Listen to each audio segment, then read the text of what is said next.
Turkish Airlines presents Business Africa.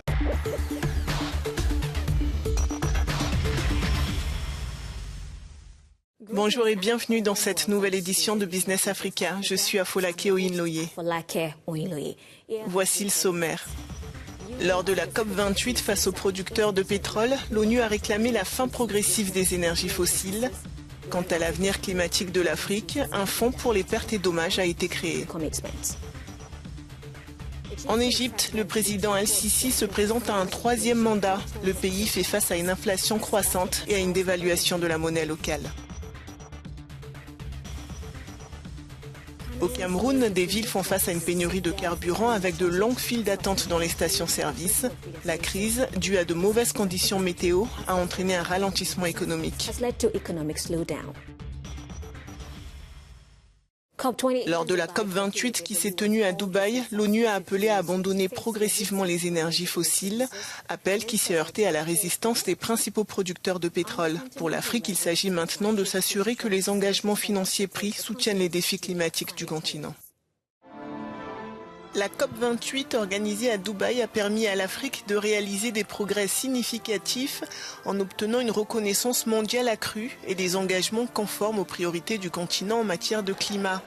La création d'un fonds pour les pertes et dommages souligne le soutien de la communauté internationale aux préoccupations de l'Afrique. Ce fonds sera financé par les pays riches à destination des pays pauvres frappés par le changement climatique. Les engagements financiers tels que les 30 milliards de dollars promis par les Émirats arabes unis pour l'implication du secteur privé donnent un élan aux initiatives climatiques sur le continent. Alors que la communauté mondiale s'engage dans une course contre la montre pour faire face à la crise climatique, cette conférence pour le climat a apporté son lot d'optimisme et de défis. L'appel des Nations Unies en faveur d'un accord historique pour l'élimination progressive des combustibles fossiles se heurte à la résistance des grands producteurs de pétrole, comme l'Arabie saoudite, mais également des membres de l'OPEP, l'organisation des pays exportateurs de pétrole. Selon certains experts, le défi consiste à surmonter cette opposition, surtout si l'on considère que l'Arabie saoudite est le plus grand exportateur de pétrole au monde.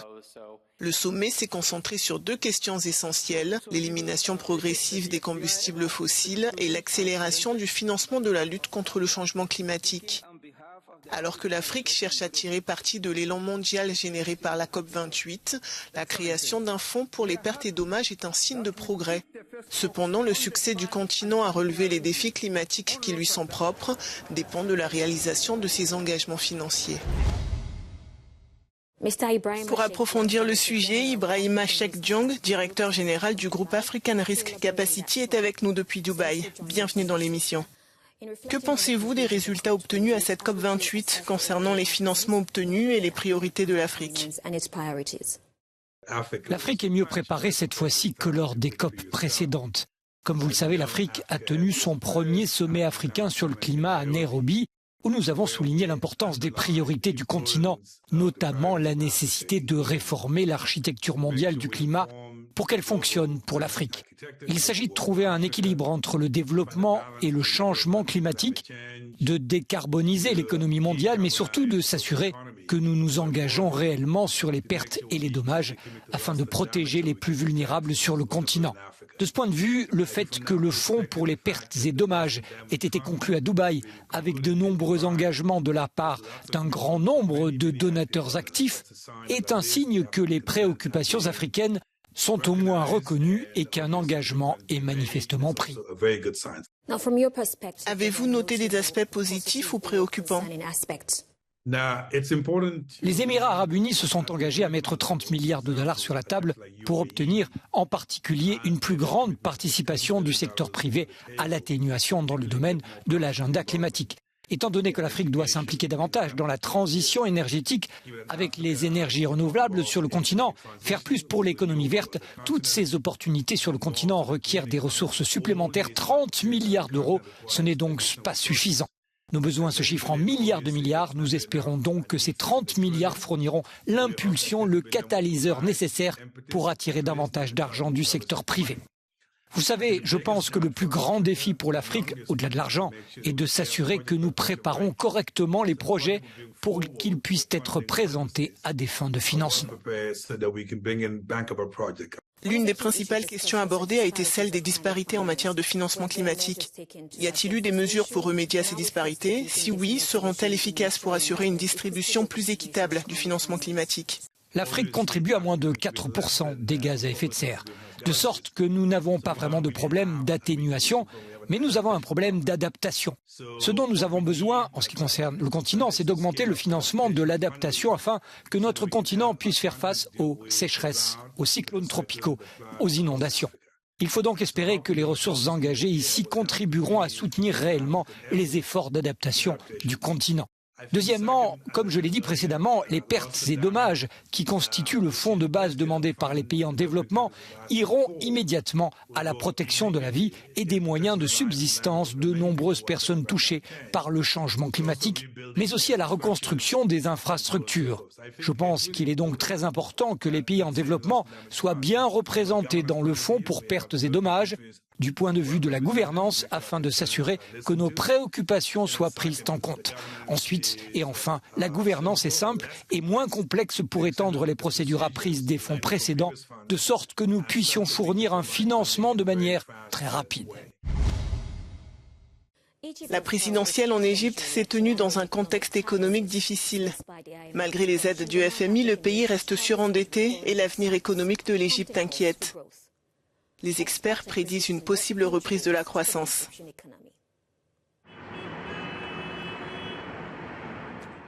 L'Égypte a organisé une élection présidentielle alors que le pays connaît des défis économiques multiformes. La transition politique se déroule dans un contexte de guerre à Gaza, d'intensification des chocs mondiaux et d'une crise de change. Malgré sa participation à divers programmes du FMI, le pays a du mal à se libérer des cycles récurrents de la dette et des crises financières. Mohamed Filali, avocat, fiscaliste et économiste, propose comme solution la nécessité d'une croissance économique soutenue.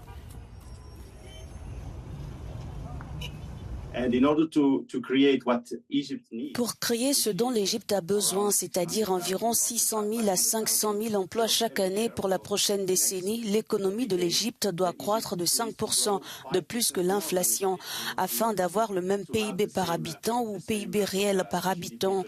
Il y a une population croissante qui a besoin de travail, ce sont les emplois. Et le seul moyen de les faire entrer sur le marché du travail est de faire croître l'économie à un rythme beaucoup plus élevé que la croissance de la population.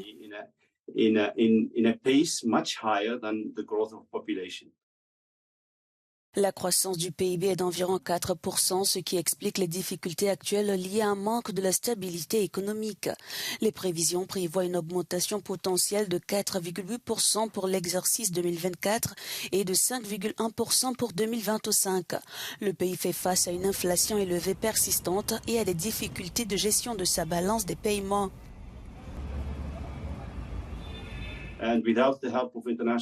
Sans aide de la communauté internationale, le pays ira dans le même sens que l'Argentine ou d'autres pays en raison des difficultés de change que le gouvernement ne peut résoudre parce qu'il a besoin de devises étrangères. Et l'Égypte n'a pas de secteur d'exportation qui peut aider à résoudre ce problème. La seule façon d'obtenir ce taux de change est d'obtenir des prêts des donateurs internationaux du marché financier international.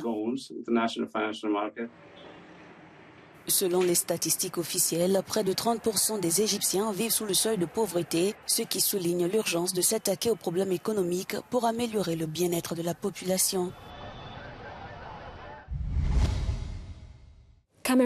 Certaines grandes villes camerounaises connaissent actuellement une grave pénurie de carburant et la situation s'est aggravée ces derniers jours. La ville de Douala a par exemple du mal à faire face à la demande. Ces derniers jours, la pénurie de carburant mène la vie dure aux Camerounais, perturbant leurs déplacements quotidiens et leurs activités. La plupart des stations-service dans de grandes villes telles que Douala, Yaoundé ou Bafoussam ont été prises d'assaut. Depuis lundi, les véhicules attendent de pouvoir s'approvisionner dans cette station-service. La matière première, sans carburant, on peut fonctionner. On ne peut rien faire sans carburant quand même. Il faut qu'on carbure pour pouvoir les transporter. Sans carburant, on va les transporter comment? Il faut aussi, on les facture aussi plus cher. Mais comme c'est moins, je suis en ligne depuis des heures, ça fait au moins 2 heures de temps que je suis là. Et c'est par là qu'il était ici là. Certains automobilistes sont prêts à tout pour dénicher du carburant, quitte à recourir au marché noir. Pour ceux qui parviennent à trouver une citerne de ravitaillement, la distribution se fait par rationnement. Pas plus de 3 000 francs CFA pour les motos et un maximum de 5 000 francs CFA pour les véhicules personnels. C'est un manque à gagner énorme pour l'économie, pour les opérateurs économiques que nous sommes. S'il faut faire des heures pour pouvoir s'approvisionner, on ne compte pas tout ce qu'il y a comme autre inconvénient sur les activités. Donc, je devais être à ce niveau depuis pratiquement 2 heures de temps. La recherche du carburant a freiné. Donc. C'est la 3e fois en l'espace de 6 mois que le Cameroun subit une pénurie de cette ampleur. Elle serait due au retard de 3 bateaux de ravitaillement. Le gouvernement a annoncé l'arrivée à Douala d'un navire contenant 13 000 mètres cubes de super. Les autorités ont demandé aux Camerounais de faire preuve de patience pour faciliter la distribution équitable du carburant avant le retour à la normale prévu dans les semaines à venir.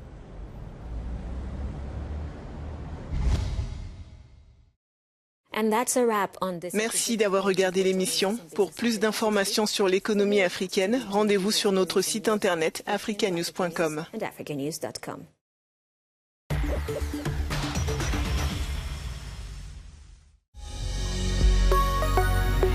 Business Africa was presented by Turkish Airlines.